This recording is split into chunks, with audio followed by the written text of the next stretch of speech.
I think like most artists, we all start off as most children do, thinking that this is fun. I've got crayons, I've got pencil, I've got paper, and in kindergarten, there was a teacher that said she liked something that I had drawn.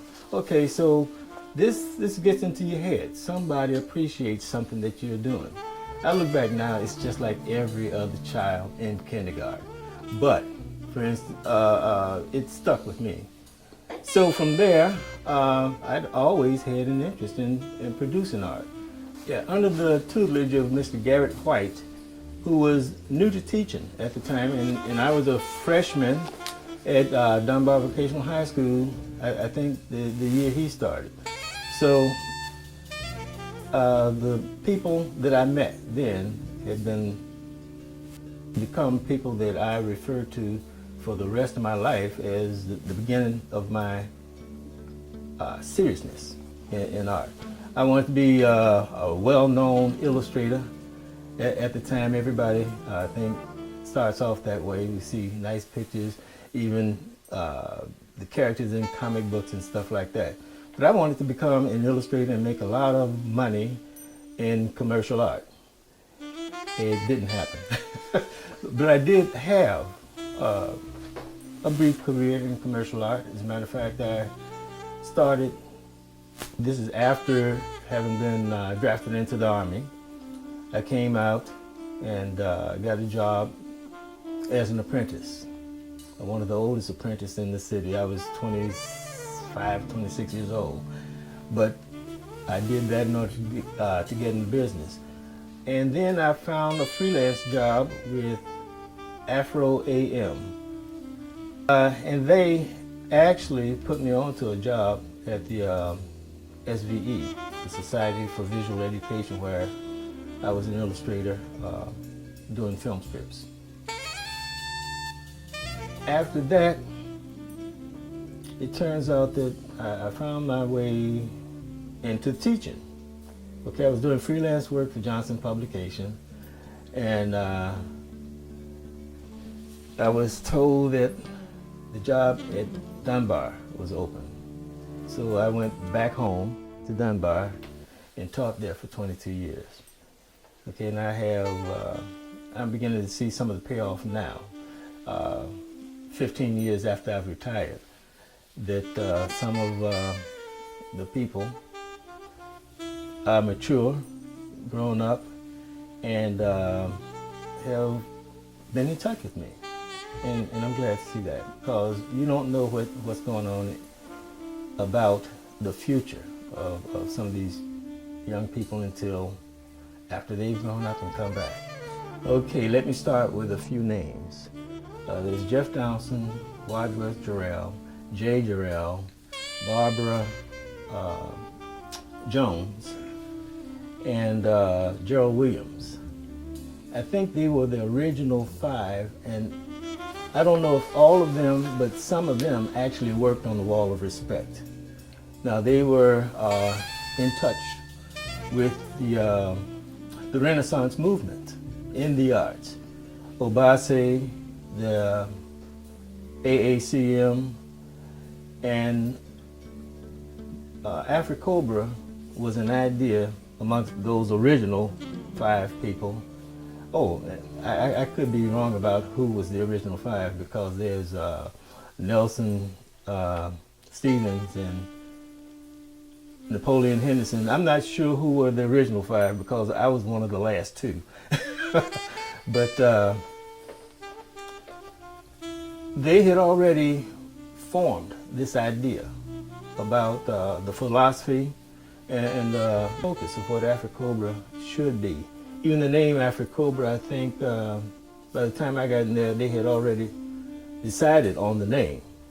They had decided on the principles and what the focus would be about positive imagery, putting out a good sense of who we were. This is not to eschew the establishment, because a lot of us had trained, formal training here and there, but we want to speak with our own voice.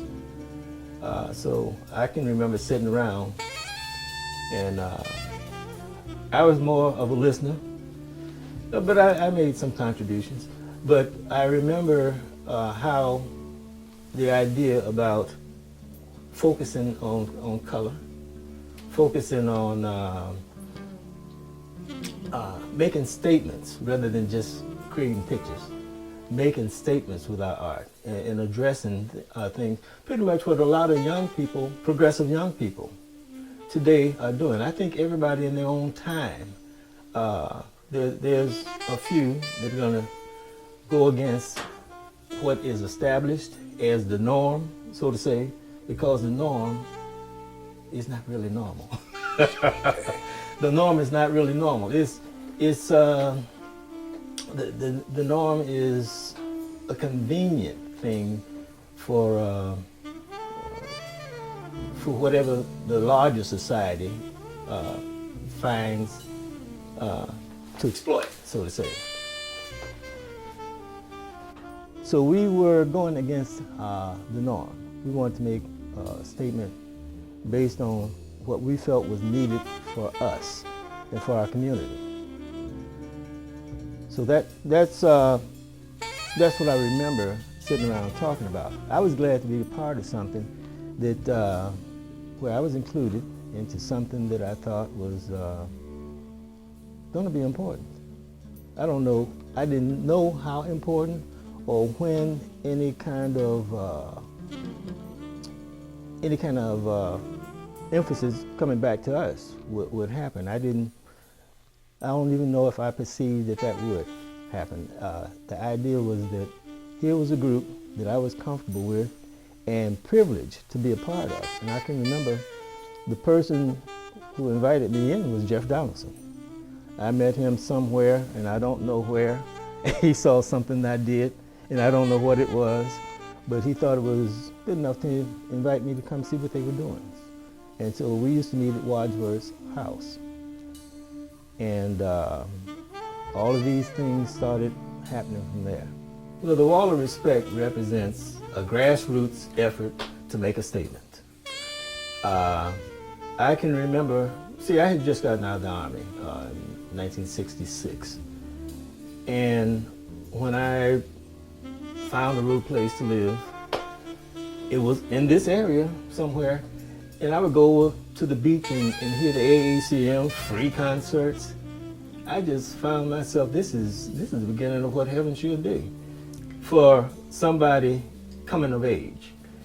And like I said, this was part of the Renaissance movement. Sam Greenlee's book turned into a movie somewhere in that same period, and he come out of the Obasi movement.